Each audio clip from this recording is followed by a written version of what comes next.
you back. Good girl. Wait. Hiya, my name's Deborah from Ms. Paws, and this is Cookie. She's my dog. She's a 4-year-old rough-coated Jack Russell. So today we're going to talk about how to help your dog settle in the house and outside on walks. Now I'm going to give Cookie her little tripe stick for now, and that'll give her something to do while we're having a quick chat. So, one of the biggest issues that I have at the moment is on my behaviour sessions and training sessions, people are struggling with getting their dogs focus outside, keeping them calm and settled in the house, allowing the dogs to have enough sleep when they're in the house, barking in the house, and a lot of heavy pulling on their walks. So I'm going to let you in a little secret, and what most of you are maybe doing the opposite. So when your dogs are struggling with overexcitement, lack of focus, pulling on the lead, hyperactivity in the house, most people think that the dog needs more exercise, and you then begin trying to over-exercise the dog. You're then building up your dog's fitness, your dog's expectations, and you're adding to that hyperactivity. Most of the time, as long as your dog has had sufficient walking and mainly mental stimulation through the day, your walks need to be slowed down a lot. So people tend to walk at the pace of the dog rather than the pace of themselves. The faster you walk, the more adrenaline your dog gets, the more excited your dog gets, the quicker the dog is seeing people, other dogs, sniffs, squirrels, deer, cars.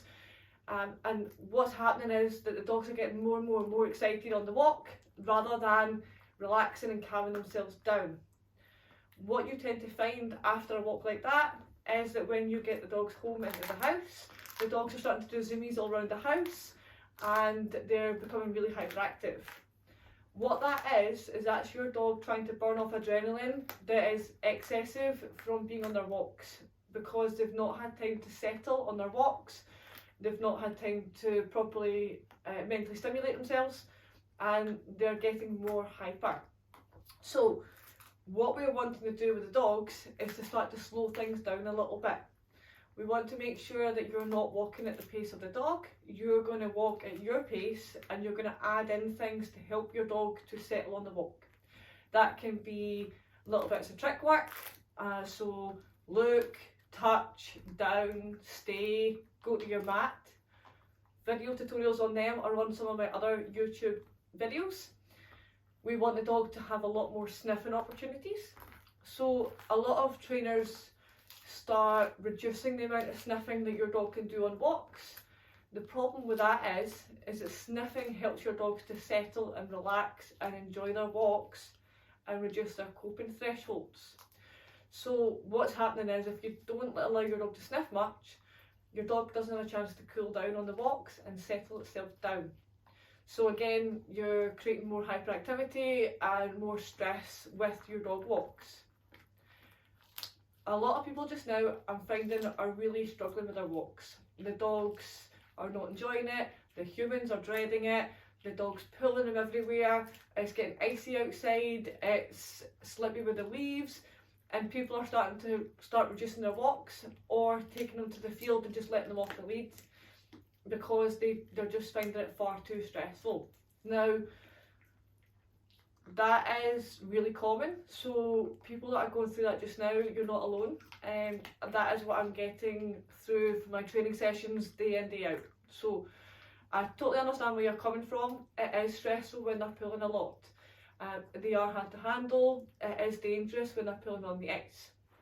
So alongside working with a trainer or a behaviourist to start retraining your lead walking, one of the biggest bits of advice I can give you is slow it down outside. Start just really short walks, really slow. Go neighbour's house and back, do 5-10 metres up and down, up and down, up and down. Take a coffee, sit on the bench, let the dogs settle outside, maybe add in some more training, let the dogs have some more sniffing, maybe bring out a tug toy and let the dogs play toy with you outside, so that you've got little gaps in your walking, because a walk doesn't need to be 100 mile an hour.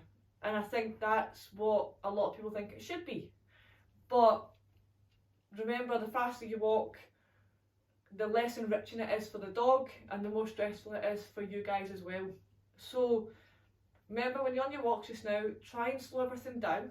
You will notice a big difference. Now make sure that you add in brain work on your walks. So that is sniffing, figuring things out, chewing, playing, or tricks. That could be 10-15 minutes of your walk. Now, when you're doing things like that, it allows your dog to settle a lot more. They're going to start focusing on you more, and they're going to start enjoying their walks. And what you'll find is, even just adding in little bits of tricks, your dog's going to start responding to you better outside. The walk should be a walk with you and the dog, rather than the dog just running around riot everywhere causing mayhem. Now, if your dog doesn't have a good recall, please, please, please keep them on the lead or on a long line. I am seeing a lot of issues just now where people aren't able to handle dogs on the lead, so they're letting them off and they're running up to other dogs, they're terrifying other dogs, they're jumping on humans, they're causing injuries to people when people are falling over, they're starting to attack other dogs, they're running in front of traffic, they're running away chasing squirrels. It is just a nightmare. So if your dog doesn't have a good recall, on the lead or on a long line, and work a little bit at a time on getting that dog's focus. If your dog can't focus on lead, there's not a hope that they're going to focus off the lead. So we're going to work on your lead skills first. So in the house, you're going to start doing little bits of training with your dog on the lead. You're going to practice your lead walking in the house to start with. Then you're going to move to the garden. And then on your actual walks, you're enjoying your toys. This is Cookie's favourite toy just now. It's her little baby koala. Now, this is Cookie's settle mat. If you see it in one of my previous videos, we work on dogs going to their mat and relaxing. Now, she's doing this because she's trained that when I'm on Zoom calls or I'm making videos, she goes somewhere and sits down and relaxes. Now, she's a working breed dog, and you'd think she'd be running riot everywhere, but once you teach your dogs how to settle, everything else is so much easier. And this is what we're trying to talk about in the video.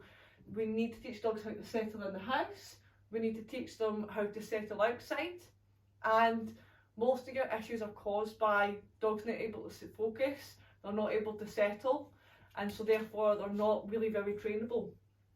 So we're working on slowing everything down in the house. You're going to start with your lead training in the house to start with. Then you're going to start, Cookie, look, good, come, bring it here, thank you, good girl.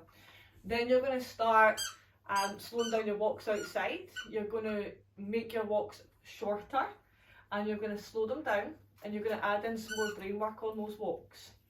Now on top of that, once you're starting to get a bit more focus, I would highly suggest that you get a trainer to work on your lead walking skills. The reason being, if you don't know what you're doing when you're doing lead walking, or you're following lots of random advice online or on tutorials, it's not tailored to your dog and it's not specific to your dog, which means that it's going to take you guys a long time to get any success from your lead walking. Lead walking takes a long time, and you have to be consistent, and you have to know what you're doing, and it has to be tailored to that dog.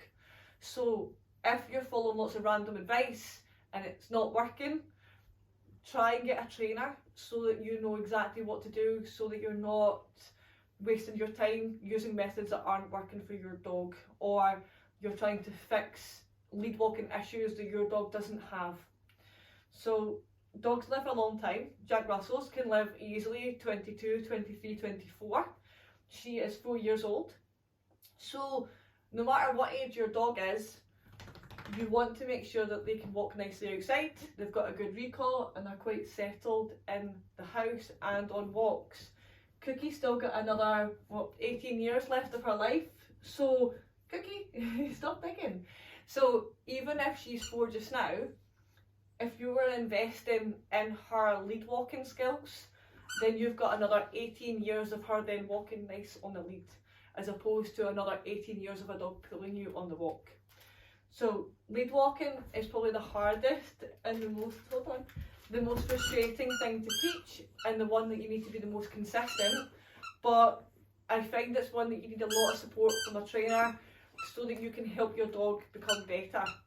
But the main point of this video is your main issues outside are you're walking too fast, your dog's too overwhelmed, your dog's lack of focus, your dog is hyperactive in the house, your dog's not able to settle in the house, and a lot of this is caused by everything's too fast, you're not working on the dog's focus skills, you're not adding in enough brain work.